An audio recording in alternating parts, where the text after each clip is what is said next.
Hi, my name is Rebecca Peltz. I'm a student in Instructional Design 535 New Directions at Quinnipiac University. And in this talk, I'm going to tell you about my vision of the future, and that is virtual continuing education for remote workers. And I will share the process I used in coming up with this vision. So just as a summary and introduction, we'll be talking about company-sponsored virtual training. And the heads up on this is employees want to work remotely. Remote workers need a way to learn from home.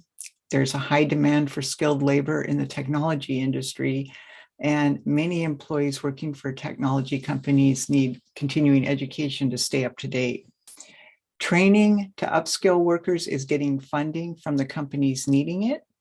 And learning on the job is motivating to employees. So with all of that, I've got an image here, a picture showing how a line worker comes in, learns a business, and then gets educated and can actually end up managing the business. And this happens all the time.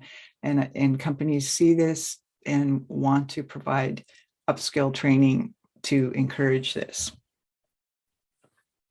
So employers are allowing employees to work remotely. This is a very big signal. And this meme here is going around LinkedIn, if you haven't seen it, showing the feeling that many workers have that they're much more productive working at home. And employers are realizing that too. So sitting in traffic takes a long time. And we all are appreciating the work-life balance, and definitely working from home helps with that. Another signal is that the technology for virtual remote communication engagement is easy and inexpensive. And this little picture shows you a couple of popular technologies, products that we use. And because of the pandemic, not only has remote work become more popular and people have seen the benefits of it, but there's a lot of ways that we can do it. And it's sometimes free, sometimes pretty inexpensive, and in most cases pretty easy to use.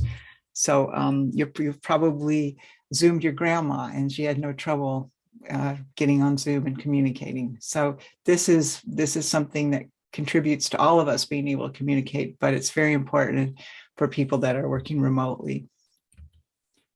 Digital communication channels have greatly increased. So we're seeing new ones pop up all the time, largely kind of social media. But the same kind of program or application that's used in social media also works for employee communication. So things like Zoom and Instagram, I mean, you can actually kind of communicate messages to your employees through that. But we also have a lot of tools that go along with that, such as video. As I'm making this video now, I'm actually using Zoom to record.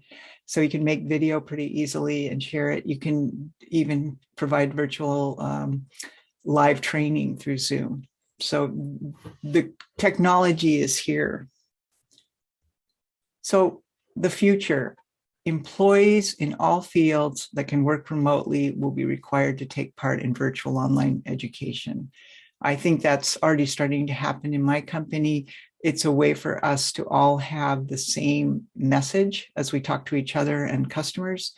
And I am working on ways to come up with ways to make virtual online education engaging, relevant, and sustainable. So it's not like just a burden for an employee to pull up a course and slog through it. I want it to be interesting, and I want it to be relevant and something where they see that it benefits them to know what's in the training.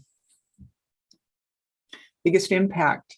Large tech companies like Amazon and Google are investing in upskill training for their employees. So a lot of money will be spent to provide this training. And as we do more of it, we'll get better at it.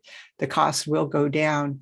But it's important to see that continuing education and even certification may be funded by companies that benefit from an educated workforce. So they are seeing that this is something they need to do in order to have people working for them that are skilled and that know their business. The biggest challenge. Employees must recognize their company's virtual training as a long-term benefit and embrace it. Companies must utilize upskilled workers by promoting them to match their education. So it's got to work both ways. There has to be, the employee has to see the benefit of the training, and the employer has to know that if they're providing training and getting their workers educated, they need to promote them. So the cost to companies in providing training must result in increased productivity and employees who can put their education to work. And I think we're going to see that this is good for both sides. So in conclusion, we often in marketing speak talk about value props, value propositions, like what are the features of a product that make it something that induce you to buy it. And I think this is the value prop here, is that this is a win-win. We know employees want to work from home. We can see that their productivity is higher, but they also need to learn from home. And we need to have ways so that they can continue to grow in their jobs so that they don't leave. And then we'll be able to also fill needed positions. Many, huge number of openings. You look at an article from Airbnb where they posted a remote job, and 800,000 people looked at it. I mean, it's very popular now to offer up a remote position. But then you look at like Amazon, and there are like just literally thousands of openings that they are not able to fill. And there's also been studies that show employees are motivated by this training. So when a company offers training, and it's like a signal to the employee that the company wants them to grow and wants them to be part of the bigger team. So I think this is a very interesting future, and a challenge for instructional designers and educators at all levels to be able to contribute to this. Thank you.